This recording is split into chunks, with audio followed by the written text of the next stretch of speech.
الحمد للہ رب العالمین۔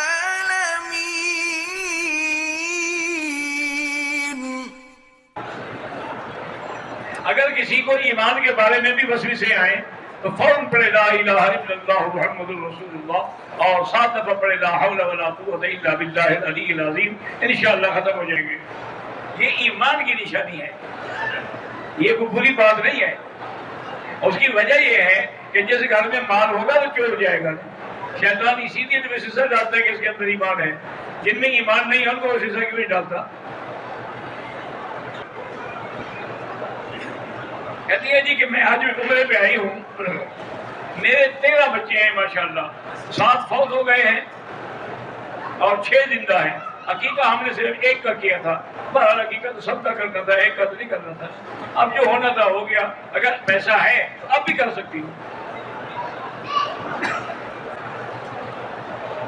میری بیوی کو حیض کے دن پورے ہونے کے، مثلا ایک عورت کو حیض کی عادت ہے 8 دن، لیکن حیض آ رہا ہے تو اب 8 دن تک تو حیض ہے، اس کے بعد استحاضہ ہے، پھر نماز پڑھے، روزہ رکھے، سب کچھ کرتے ہیں۔ طواف کے دوران میں اگر پیاس لگی، اگر اتنی شدید پیاس ہے کہ تمہیں بھی موت کا خوف ہے تو طواف لوگ تو جا کے پانی پی کے پھر وہیں آگے شروع کرو، مطلب 4 چکروں میں مرتا نہیں ہے، طواف مکمل کر کے بعد میں پی۔ کہتے جی کہ اگر کسی نے اپنی سالی سے یعنی بیوی کی بہن سے زنا کیا، نکاح ٹوٹ جائے گا؟ نہیں جناب، دونوں کے فائدہ اٹھاؤ۔ نکاح نہ ٹوٹے تو پھر تو لگے رہو گے نا۔ اِنَّ لِلَّهِ وَإِنَّا إِلَيْهِ رَاجِعُونَ۔ سب سے بڑا گناہ یہ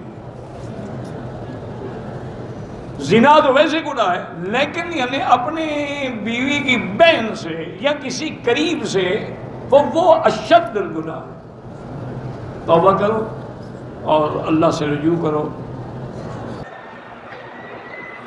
اگر کوئی گستاخ صحابہ ہے، صحابہ کو تبرہ کرتا ہے، اس کی دکان سے بالکل کوئی چیز نہیں لینا چاہیے، کیونکہ صحابہ کو تبرہ کرنے والا تو کافر ہے۔ تو کسی کافر سے سودا، وہ دوسرے کافر جو ہے نا، وہ جو کہتے تو ہے نا کہ ہم کافر ہیں، یہ زیادہ خطرناک ہے۔ یہ تو اپنے آپ کو عاشق سمجھتے ہیں اہل بیت کا۔ شیخ شاہ نواز حیدرآباد انڈیا سے کہا لکھا ہے کہ دعا کریں کہ مجھے حضور پاک کی زیارت ہو جائے۔ آپ درود شریف زیادہ کثرت سے پڑھیں، انشاءاللہ زیارت ہو جائے گی۔ کل رات میں نے اور میری بیوی نے عمرہ کیا، لیکن بیوی نے بال نہیں کٹایا، تو ابھی کٹی کٹا ہے، ابھی تک بھی نہیں کٹا ہے، ایسے پھر رہی ہے۔ پہلے بال کٹاؤ، اور اگر اس درمیان میں عمرے کے خلاف کوئی حرکت کی ہے تو پھر دم کی پڑ گئی۔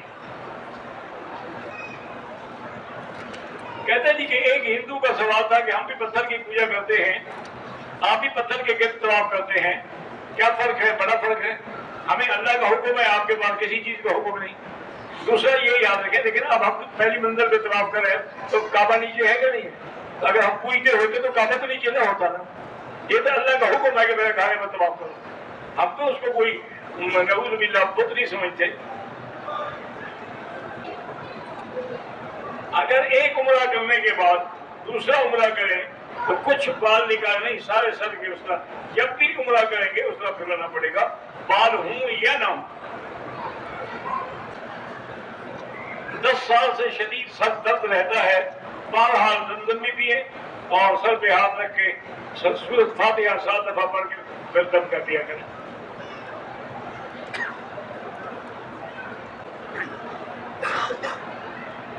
یوکے میں میرے بچوں کا ویزا جو ہے 10 سال سے انتظار میں پڑا ہے، اللہ آپ کی مشکل حل کرے۔